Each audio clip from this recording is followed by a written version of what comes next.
Welcome back in this session. So we will see that static IP, private IP for the for the EC2 instance where we are attaching these IPs and we are using to communicate other resources.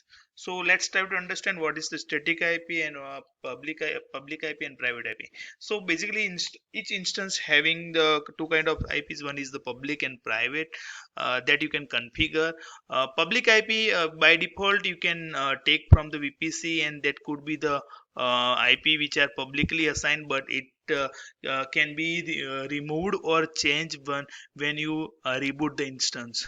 So basically, sometimes we need the static IP where the public IP, but it should not change or reboot. So for that purpose, AWS comes with the elastic IP, and that elastic IP will be used for the static public IP.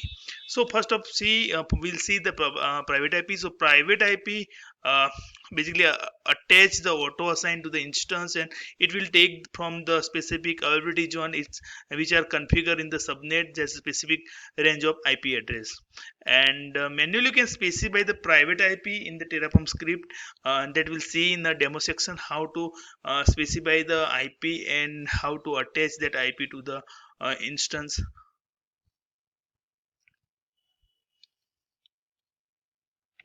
So this is the private IP example. You can see here I have given the example of the private underscore IP, and we have passed the IP address here statically. So if you not pass the private IP, then it will take from the specific availability zone subnet, and it will auto take IP from the subnet's IP range. So next is the static IP. So static IP means the elastic IP. The concept comes from the static IP, which should not change on reboot. And public IP and elastic IP almost same, but in AWS concept, public IP will be changed on reboot of instance, where elastic IP will not change on reboot of instance. So you have to create the elastic IP using the AWS underscore EIP resource, and here you can see we have created the elastic IP, and that elastic IP attached to the instance.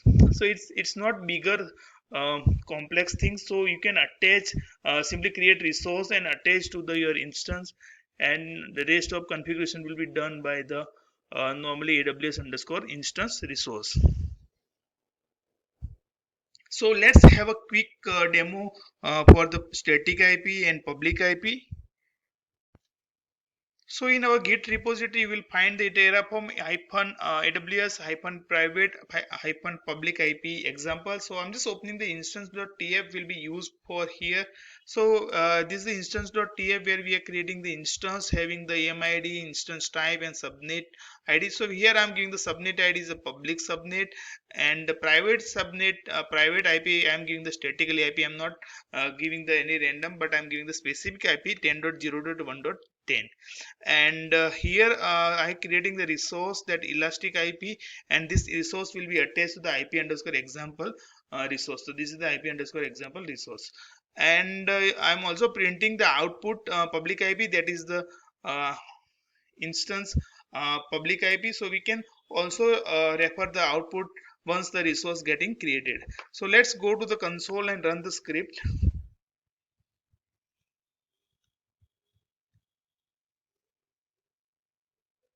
So this will create an instance having the elastic IP and public IP. Okay, passing the confirmation over here. So let's wait till the script getting completed. So our resource get created and it's completed. So let's have a quick look over the console for the static IP and elastic IP. So I'm just refreshing the console over here. So this private IP example having the public IP and the static IP. So you can see private IP we are given the 10.0.1.10. So this the IP is getting attached, which we have given the statically, and this is the public IP, but in public IP we have given the elastic IP. So you can see this is the public IP, but it's is elastic IP. So I'm just opening the elastic IP. We can go to the elastic IP.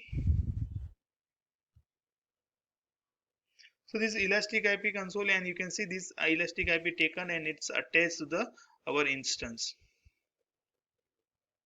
So you can pass your configuration for the static IP, and you can just let me go to the code. So you can configure your private IP and elastic IP. Here you can see the example, and in next session we are going to understand the route 53 and how to configure route 53, and how to create the zone and configure the real-time host with the GoDaddy redirection.